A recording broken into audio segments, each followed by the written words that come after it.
Good morning students. तो इसके पहले हम लोग टीचिंग मेथड में कई सारे मेथड पढ़ चुके हैं। जैसे कि हम लोगों ने पढ़ा इसके पहले आगमन और निगमन मेथड, आगमन और निगमन विधि पढ़ा है। इसके बाद हम लोगों ने पढ़ा संश्लेषण विश्लेषण विधि, संश्लेषण और विश्लेषण विधि। इसके बाद हम लोगों ने पढ़ा है एक्सपेरिमेंटल मेथड। तो आज हम शुरू करते हैं एक नया मेथड, एक और नई विधि, कुछ उसमें भी नया पाते हैं हम, और इसका नाम है ह्यूरिस्टिक मेथड। इसका नाम आप लोग सुने भी होंगे, ह्यूरिस्टिक मेथड यानी ह्यूरिस्टिक विधि। तो इसके जो भी आज नया क्लास में होगा, इसके पहले वाली वीडियो आप लोग देख लीजिएगा, जिसमें आगमन निगमन के बारे में बताया गया है, संश्लेषण और विश्लेषण विधि क्या होती है वो बताया गया है, एक्सपेरिमेंटल मेथड क्या होता है इसे बताया गया है। तो आज हम शुरू करते हैं ह्यूरिस्टिक मेथड। ह्यूरिस्टिक मेथड यानी इसको हिंदी में कहते हैं अन्वेषण, इसको हिंदी में बोलते हैं अन्वेषण, या तो इसे खोज विधि भी बोलते हैं, खोज विधि, अन्वेषण या खोज विधि। अब इसके नाम से ही आपको स्पष्ट हो रहा है, अन्वेषण यानी कि खोजना, अन्वेषण मतलब भी होता है खोज करना, और खोजना यानी कि जब हम कोई चीज खोजते हैं, कोई कुछ नया पाते हैं, ठीक है। तो और इसकी शुरुआत यानी इसकी जन्मदाता कहा जाए, इसके प्रवर्तक कौन है, ये जो काफी इम्पोर्टेंट है, अक्सर एग्जाम में पूछ चुका है, आर्मस्ट्रांग है, और इनका नाम पूरा है एडवर्ड हेनरी आर्मस्ट्रांग। इनका पूरा नाम है एडवर्ड हेनरी। अगर आप लोग को इम्पोर्टेंट लगता है तो आप लोग नोट भी करते रहिएगा, नोट करते जाइएगा, ठीक है। इनका पूरा नाम एडवर्ड हेनरी है, और इनको ऐसे आर्मस्ट्रांग के नाम से काफी फेमस है। पूछता है कि अन्वेषण विधि अथवा खोज विधि या फिर ह्यूरिस्टिक मेथड के जन्मदाता कौन है, या फिर कौन इनको खोजा है, तो ये है आर्मस्ट्रांग है। पूरा नाम अक्सर नहीं पूछता है, ऐसे ही पूछ लेता है आर्मस्ट्रांग, या फिर विधियों का नाम पूछ लेता है, ठीक है। तो हम शुरू करते हैं यहाँ पे, मतलब ये जो खोज विधि है या ह्यूरिस्टिक मेथड है, ये आया कहाँ से, या फिर हमारे साइंस में या फिर मैथ में या फिर और किस सब्जेक्ट में है, ठीक है। तो ये जो आर्मस्ट्रांग है, ये लंदन में पढ़ते थे, ये लंदन में पढ़ाई करते थे, फिर वहां पे एक प्रोफेसर हुए एक कॉलेज के, और वो भी कॉलेज के हुए, मतलब सब्जेक्ट उनका था रसायन विज्ञान। ये रसायन विज्ञान में प्रोफेसर थे, लंदन में रसायन विज्ञान में प्रोफेसर थे, और इन्होंने वहां पे सबसे पहले रसायन विज्ञान में ही इस मेथड का प्रयोग किया। यह ध्यान रखिएगा, ये रसायन विज्ञान के प्रोफेसर थे, और सबसे पहले इस विधि का प्रयोग जो हुआ है, इस विधि का प्रयोग किया गया है, किसमें, रसायन विज्ञान में किया गया है। और इसके जो ह्यूरिस्टिक मेथड, इसका उत्पत्ति का कारण आप लोग नाम सुने होंगे, जो प्रसिद्ध वैज्ञानिक है आर्किमिडीज, काफी इनका नाम आप लोग सुने भी होंगे, आप पढ़े भी होंगे हाई स्कूल इंटर वगैरह में, इनके नियम वगैरह भी आए, इनके सिद्धांत आए हैं।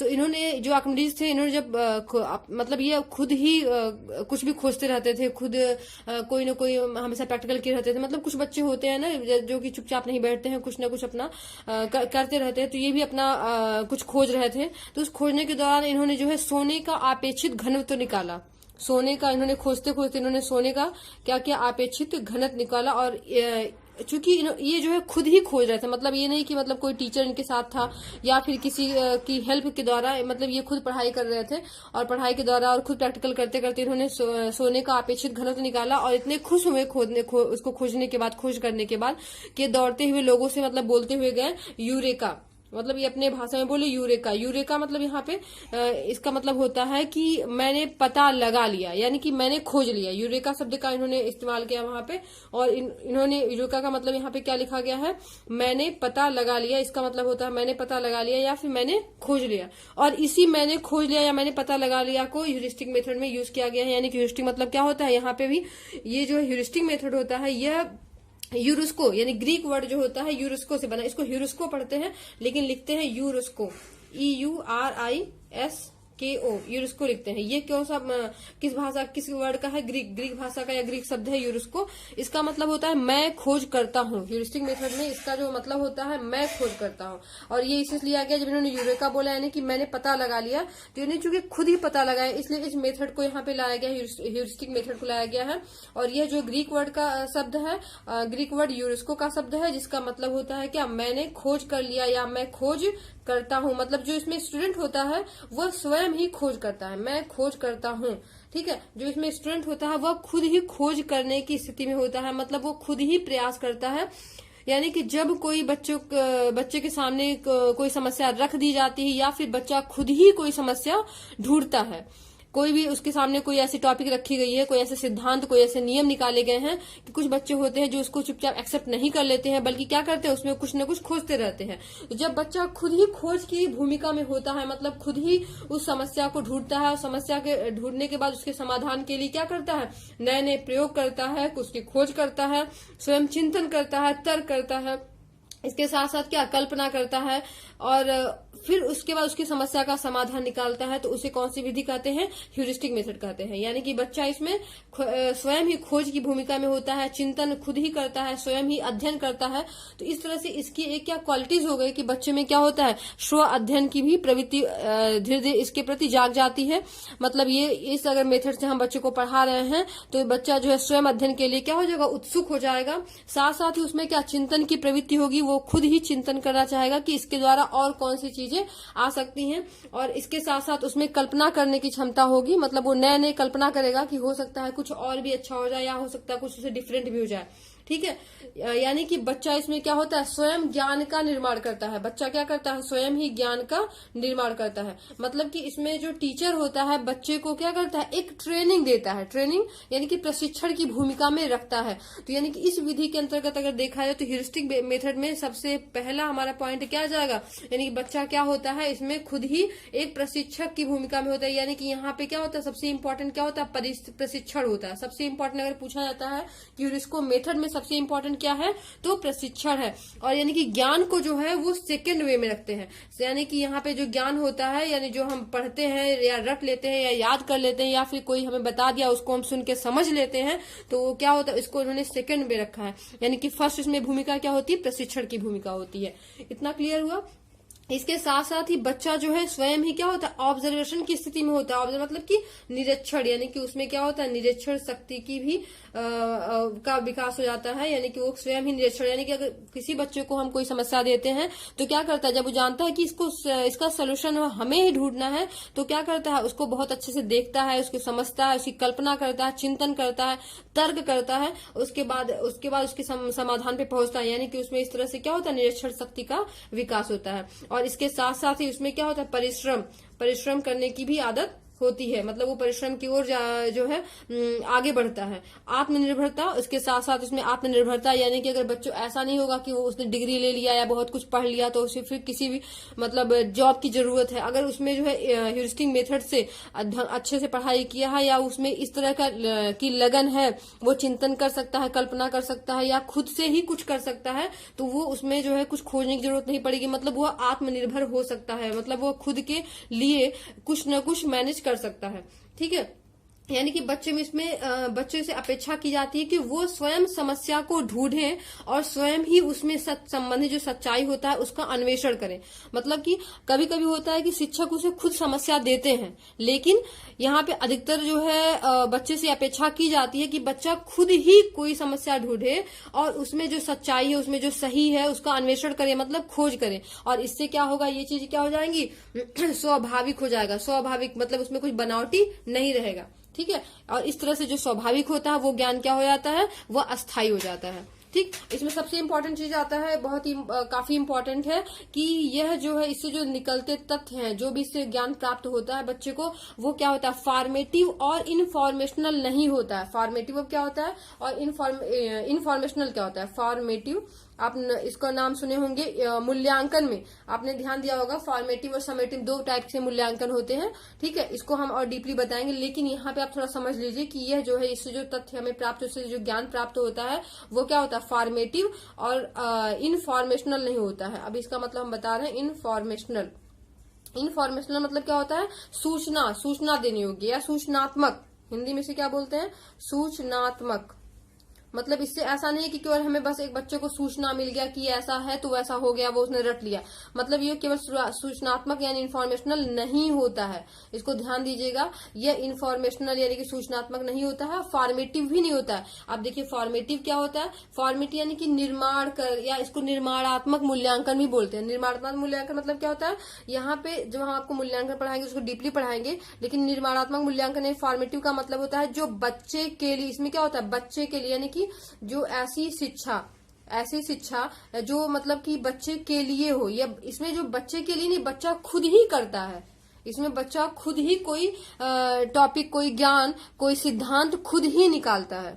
ठीक है, तो इस यहाँ पे जो शिक्षण होगा वो फॉर्मेटिव नहीं होगा। ठीक, यहाँ पे क्लियर होगा कि फॉर्मेटिव और इन्फॉर्मेशनल नहीं होगा। इसके साथ साथ सबसे अधिक इंपॉर्टेंट ये है कि आप इसको जानते रहिए, ये क्या होता है, मनोवैज्ञानिक होता है। ये क्या होता है, मनोवैज्ञानिक, क्योंकि यह जो है इसमें बच्चा खुद ही कोई चीज खोजने पे या कोई चीज तर्क करने, कोई चीज कल्पना करने पे जोर देता है। तो यहाँ ये जो है क्या होता है, मनोवैज्ञानिक होता है। इससे कभी कभी इंपॉर्टेंट क्वेश्चन पूछता है, अभी हम बता रहे हैं आपको।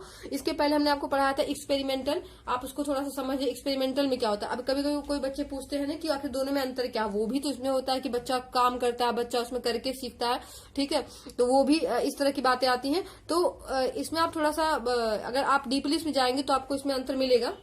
यहाँ पे मनोवैज्ञानिक इसको कहा गया, जो एक्सपेरिमेंटल होता है, एक्सपेरिमेंटल मेथड, इसमें कुछ स्टूडेंट पूछते हैं कि वो मनोवैज्ञानिक है कि नहीं, तो एक्सपेरिमेंटल मेथड भी मनोवैज्ञानिक है। लेकिन आप थोड़ा ध्यान देंगे कि इन दोनों में क्या अंतर है। कि मनोवैज्ञानिक अगर कभी कभी एग्जाम में पूछता है कि इनमें से जैसे कि क्वेश्चन हमें याद आ गया, एक क्वेश्चन आप लोग के लिए रखा गया है।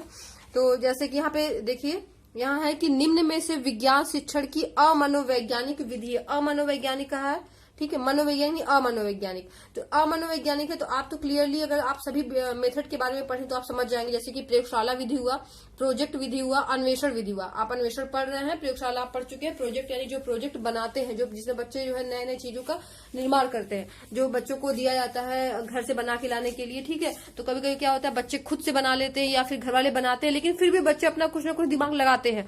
तो यानी उसके व्याख्यान विधि के तुलना में ये जो है मनोवैज्ञानिक हुआ। लेकिन यहाँ व्याख्यान विधि क्या हुआ, पूरी तरह से अमनोवैज्ञानिक हुआ। लेकिन अगर यही ऑप्शन दे देता है कि व्याख्यान विधि नहीं होता है, और यहाँ पे क्या होता है, मनोवैज्ञानिक, अमनोवैज्ञानिक नहीं होता है। यहाँ पे केवल पूछता है कि मनोवैज्ञानिक विधि है, अन्वेषण देता है, प्रयोगशाला विधि देता है। ठीक है, और इसकी जगह जो है प्रोजेक्ट विधि देता है। ठीक है, या फिर कोई और इसके साथ और भी कोई छोड़, या इनमें से कोई नहीं करता है, या इनमें से सभी नहीं, इनमें से कोई नहीं करता है। चौथा अगर हो जाता है इनमें से कोई नहीं, ठीक है, इनमें से कोई नहीं। तो यहाँ पे जो अन्वेषण विधि है वो सबसे इसको प्रियोरिटी मिलती है, फर्स्ट मिलता है कि ये मनोवैज्ञानिक होगा। मतलब तुलना में हम ये बिल्कुल नहीं कह रहे हैं कि ये सब सारी जो इसके अलावा जो दोनों विधियां हैं वो मनोवैज्ञानिक नहीं है, ये मनोवैज्ञानिक है। लेकिन अगर ऐसे ऑप्शन देता है कि चौथा ऑप्शन देता है इनमें से कोई नहीं, तो यहाँ पे अन्वेषण विधि होगा मनोवैज्ञानिक। लेकिन अगर देता है कि इनमें से सभी, अगर सभी की बात करता है तो अन्वेषण विधि भी मनोवैज्ञानिक है, प्रयोगशाला विधि भी मनोवैज्ञानिक है, मनोवैज्ञानिक है, और प्रोजेक्ट विधि भी मनोवैज्ञानिक है। इतना क्लियर हुआ, ठीक है। अब देखिए थोड़ा सा आप डिफिनेशन देख लीजिए इसका, जो आर्मस्ट्रांग ने दिया है ह्यूरिस्टिक मेथड का, कि यह शिक्षण की एक ऐसी विधि है जिसमें जहां तक संभव हो सके छात्रों को एक अनुसंधानकर्ता के रूप में, अनुसंधानकर्ता मतलब रिसर्चर जो होते हैं, रिसर्चर यानी कि जो एक खोज की भूमिका में होते हैं, रिसर्चर के रूप में बनना पड़ता है। इस विधि में छात्रों को बताया नहीं जाता, ये स्वयं ही खोज करते हैं। इसका मतलब समझे, यानी कि ये शिक्षण की एक ऐसी विधि होती है जिसमें जहां तक संभव हो छात्रों को अनुसंधानकर्ता के रूप में बनना पड़ता है। जो छात्र होता है वो अनुसंधानकर्ता के रूप में होता है, और इस विधि में छात्रों को बताया नहीं जाता है। मतलब छात्रों को हम किसी प्रकार की कोई बात नहीं बताएंगे या कोई किसी तरह कोई हेल्प नहीं करते हैं, बल्कि छात्रों को समस्या दे देते हैं। और कभी कभी क्या होता है कि हम समस्या भी नहीं देते हैं, बालक खुद ही समस्या खोजता है, कोई भी टॉपिक है उसमें समस्या खोजता है और उसका फिर उसका जो है निदान करता है, या उसको फिर उसका समाधान ढूंढ लेता है। स्वयं खोज करता है, यहाँ पे बालक क्या होता है, स्वयं खोज करता है। अब देखिए अनुसंधानकर्ता से ही हम आपको अंतर बताएंगे इसमें और एक्सपेरिमेंटल मेथड में, जो हम लोग कल इसके पहले पढ़े हैं। देखिए एक्सपेरिमेंटल मेथड में क्या होता है, इसमें जब भी हम मतलब एक्सपेरिमेंटल की बात करते हैं पहले, तो हमने कल बताया था आपको जो एक्सपेरिमेंटल मेथड होता है, ठीक है, इसमें जो नियम प्रतिपादित होता है, मैं बार बार कहती हूँ, जो एक्सपेरिमेंटल यानी जो प्रयोगात्मक विधि होता है, जो पहले से नियम बना होता है, उस नियम को हम क्या करते हैं एक्सपेरिमेंटल मेथड में। एक्सपेरिमेंटल मेथड हम क्या उस नियम को करते हैं, लैब में जाके, प्रैक्टिकल लैब में जाके क्या करते हैं, उसको हम क्या करते हैं, केवल सिद्ध करते हैं। क्या करते हैं, उसको प्रूफ करते हैं, मतलब अपना प्रैक्टिकल करके उसको जैसे भी लैब में ले जाते हैं, उसको जो भी हमें करना होता है उसके द्वारा हम उसको सिद्ध करते हैं केवल। कि सिद्ध मतलब कि ये सही है कि नहीं, ठीक है। लेकिन वहीं पे जो ह्यूरिस्टिक मेथड होता है, इसमें यह सिद्ध नहीं करना होता, बल्कि हम क्या करते हैं, नए नियम का निर्माण करते हैं, या फिर नया कोई नियम नया नियम हुआ या फिर नया सिद्धांत हुआ, उसकी हम क्या करते हैं, खोज करते हैं या फिर प्रतिपादित करते हैं। एक बात ध्यान दीजिएगा, ऐसा बिल्कुल नहीं कि एक्सपेरिमेंटल मेथड में हम केवल पुराने नियमों को सिद्ध करते हैं। कभी कभी क्या होता है, जब हम पुराने नियम को सिद्ध करते हैं उसके साथ साथ कुछ नया भी हमें मिल जाता है। तो ये ध्यान रखिएगा, इसमें नया भी मिल सकता है, लेकिन साथ में सबसे मेन क्या है, जो पुराने नियम है उसको हम प्रूफ करते हैं। नया मिल सकता है, लेकिन ह्यूरिस्टिक में क्या होता है, कंफर्म होता है कि जब तक कोई नया नियम या नया खोज या नया सिद्धांत नहीं मिलेगा, वो ह्यूरिस्टिक मेथड नहीं होगा। कुछ ना कुछ हम इसमें नया खोजते हैं, ठीक। इसीलिए इसको क्या बोला है कि इसमें जो स्ट्रेंथ होता है वो क्या होता है, रिसर्चर के रूप में होता है। और लेकिन इसमें क्या होता है, एक साइंटिस्ट की भूमिका में होता है, ठीक है। अब साइंटिस्ट का मतलब ये नहीं है कि वो जो है क्या कोई नया चीज नहीं खोज सकता, लेकिन प्रतिपादित करता है, प्रूफ करता है लैब में, ठीक है। साइंस का काम ये होता है। लेकिन जो रिसर्चर होता है वो हमेशा क्या, रिसर्चर मतलब ही क्या होता है, जो खोजी हुई चीज है उसमें क्या करता है, बार बार बार बार उसको क्या करता है, खोज करता है, नई चीजों को लाता है। इसीलिए ह्यूरिस्टिक मेथड में स्टूडेंट जो होता है वो रिसर्चर की भूमिका में होता है, और जो एक्सपेरिमेंटल मेथड होता है उसमें जो स्टूडेंट होता है वो किसकी भूमिका में होता है, स्टूडेंट की भूमिका में होता है। ये ध्यान दीजिएगा, ठीक है। कभी भी ये मतलब अलग से कुछ मत कह दीजिएगा कि ये जो है क्या है, मनोवैज्ञानिक नहीं है या फिर ये मनोवैज्ञानिक है। ये दोनों विधियां ही मनोवैज्ञानिक है। इसके अलावा भी प्रोजेक्ट विधि भी जिसमें बच्चा कुछ करे, वो सारी विधियां क्या होती है, मनोवैज्ञानिक होती है। लेकिन अगर ऑप्शन ऐसे दे दिया, इनमें से कौन सी मनोवैज्ञानिक है, और लास्ट में ऑप्शन दिया इनमें से सभी, तब तो ठीक है। और जैसे हमने बताया भी एग्जाम्पल, और इनमें से अगर कहा कोई नहीं, तो फिर आप क्या, पहले आप ह्यूरिस्टिक को ही प्राथमिकता देंगे, ठीक है। इतना क्लियर हुआ। अब आ जाते हैं हम थोड़ा सा इसके जो इसमें डीमेरिट्स हैं, इसमें जो थोड़े से दोष होंगे, ठीक है। अब इतना आप लोग पढ़ चुके हैं, दोष तो अपने आप ही बता देंगे। जैसे कि यह जो है, इसमें क्या होता है, ये सबसे मेन आप लोग को जो हमेशा याद रहेगा, इसके पहले आपने पढ़ा है क्या, खर्चीली विधि होती है। खर्चीली विधि तो होगी, क्योंकि ह्यूरिस्टिक मतलब यहाँ पे खोज कर रहा है, खोज करने के लिए वो सारी चीजें होनी चाहिए उसके पास, ठीक है। समस्या होना चाहिए, समस्या के जो समाधान के लिए जो सारी चीजें लगती हैं उसके, वो सब सारी चीजें होनी चाहिए। उस तरह का एनवायरमेंट होना चाहिए, उस तरह के लोग होने चाहिए, ठीक है। तो यहाँ पे क्या हो गई, खर्चीली विधि हो गई। और ये निम्न कक्षाओं के लिए नहीं हो सकती है, क्योंकि निम्न कक्षाएं में बच्चा जो है उस तरह का एनवायरमेंट नहीं मिलेगा। सारी सुविधाएं जैसे कि प्रयोगशाला तो ठीक है, उसके साथ साथ उसमें क्या पुस्तकालय वगैरह की व्यवस्था होनी चाहिए, जिससे बच्चा पढ़ेगा तभी तो कुछ जानेगा, कुछ नई चीज के बारे में जानेगा या नई चीज खोजने की कोशिश करेगा। इसलिए यहाँ पे सारी चीजें नहीं, यानी कि निम्न कक्षाओं के लिए नहीं हो सकता है। और साथ में ये मंद जो बालक होते हैं, मंद बुद्धि के जो बालक होते हैं, उनके लिए भी नहीं हो सकता, क्योंकि मंद बुद्धि के बालक है तो वो जो कल्पना करने या तर्क करने या चिंतन करने की जो क्षमता होती है उनमें थोड़ा कम डेवलप होता है। इसलिए मंद जो बुद्धि के बालक है उनके लिए नहीं हो सकता। ये ध्यान दीजिएगा, इसके क्या है, दोष है। और साथ में ये जो है, कभी कभी क्या होता है, बच्चा जब इतने सारी रिसर्च करता जाता है तो लास्ट में जब उसको निष्कर्ष क्या होता है, कभी कभी गलत मिल जाता है या फिर वो असफल हो जाता है, तो क्या उसको मानसिक रूप से दिक्कत होती, प्रॉब्लम होती, चिड़चिड़ा हो जाता है कि मतलब मुझे कुछ आता ही नहीं है, मैं कुछ कर ही नहीं सकता हूँ। अगर बच्चा थोड़ा सा मतलब साहसी नहीं है तो वो बहुत जल्दी निराश हो जाता है, तो ये भी इसकी कमी है। और साथ में ये सभी सब्जेक्ट में हम नहीं लागू कर सकते, या सभी टॉपिक पर हम जो है क्या, ह्यूरिस्टिक मेथड का यूज नहीं कर सकते हैं, ठीक। और इसके साथ साथ ये क्या है, धीमी गति। इसमें जो है इसकी जो गति होती है काफी धीमी। जरूरी नहीं कि हम जो कुछ खोज रहे हैं वो आज ही मिल जाए, कल ही मिल जाए, 1 महीने, 1 साल, 2 साल भी लग सकते हैं जो हम खोज रहे हैं, जो हम खोजना चाहते हैं। यानी कि इसकी गति क्या होती है, इसमें धीमी गति होती है, ठीक है। तो ये सारी चीजें क्लियर हो गई इसमें, जो यानी कि जो ह्यूरिस्टिक मेथड होता है, यानी ये जो ग्रीक वर्ड का क्या, ग्रीक वर्ड के यूरिस्को से बना है। इसका मतलब होता है क्या, इसमें जो स्टूडेंट होता है वह खोज करने की भूमिका में होता है। वो कहता है क्या, मैं क्या करता हूँ, खोज करता हूँ। और एक बात और, सबसे पहले इसका जो है प्रयोग करने की बात अगर की जाती है कि सबसे पहले इसका प्रयोग किसमें किया गया है, मतलब ऐसे आमतौर पे ऐसे तो इसका स्टार्टिंग तो आर्मस्ट्रांग ने किया था, रसायन विज्ञान से किया था, जब इन्होंने, क्योंकि ये रसायन विज्ञान के ही जो है क्या थे, प्रोफेसर थे। लेकिन ऐसे जब शिक्षण प्रक्रिया में कहा गया तो इसमें इसका प्रयोग किसमें किया गया था, गणित में किया गया था, ठीक है। इसमें जो है गणित, लेकिन इन्होंने जब कहा गया, जब यानी आर्मस्ट्रांग ने जब इसको खोजा था, उन्होंने इसका प्रयोग किया था किसमें, रसायन विज्ञान, क्योंकि रसायन विज्ञान के क्या थे, प्रोफेसर थे, ठीक है। इसमें निरीक्षण शक्ति का विकास होता है, ठीक है, यानी ऑब्जर्वेशन का। बच्चा स्वयं जो है ज्ञान का निर्माण करता है, ठीक। इसके साथ ही इसमें चिंतन शक्ति का, चिंतन स्तर का ज्ञान कराता है। ध्यान दीजिएगा, आपने जो स्तर पढ़ा था, लेवल पढ़ा था, मैंने पढ़ाया था आपको लेवल, टीचिंग का 3 लेवल पढ़ाया था। याद करिएगा कौन कौन से थे इसमें। एक था स्मृति लेवल था, सेकंड था अवबोध यानी अंडरस्टैंडिंग, थर्ड था क्या, चिंतन स्तर। ध्यान दीजिएगा। अब देखिए स्तर की बात फिर आ गई। अगर एग्जाम में कोई पूछता है कि जो ह्यूरिस्टिक मेथड है निम्न में से किन स्तर के अंतर्गत आएगा, निम्न में से किन स्तर मतलब स्मृति स्तर या फिर अवबोध स्तर या फिर चिंतन स्तर, तो कौन सा स्तर आएगा इसमें, चिंतन स्तर, रिफ्लेक्शन जिसे कहते हैं, रिफ्लेक्टिव, ठीक है, रिफ्लेक्टिव थिंकिंग यानी चिंतन स्तर, यानी कि ये जो ह्यूरिस्टिक मेथड है वो किसमें आएगा, चिंतन स्तर के अंतर्गत आएगा। इसके साथ साथ बच्चा जो है इसमें क्या परिश्रमी हो जाता है, इसमें परिश्रम करने की आदत होती है, बच्चे आत्मनिर्भरता आती है बच्चों में, ठीक है। इसके साथ साथ इसमें जो है बच्चा स्वतंत्र रूप से कोई काम कर पाता है। और यह क्या होता है, मनोवैज्ञानिक विधि होती है। इसमें बच्चा स्टूडेंट जो होता है वो किस भूमिका में होता है, रिसर्चर की भूमिका में होता है, ठीक है। यह जो है यह भी उसकी एक्सपेरिमेंटल की तरह से क्या होता है, करके सीखने का सिद्धांत होता है, करके सीखने पर बल देता है। एक स्टूडेंट थी हमारी है जो उन्होंने मतलब कहा था कि मैम इसमें क्या जो है सेम हो सकता है, यानी कि ह्यूरिस्टिक मेथड में और एक्सपेरिमेंटल मेथड में। तो आपको क्लियर हो गया होगा कि ये भी मनोवैज्ञानिक विधि है, पहला तो यही है, इसमें क्या सेम है, ठीक है।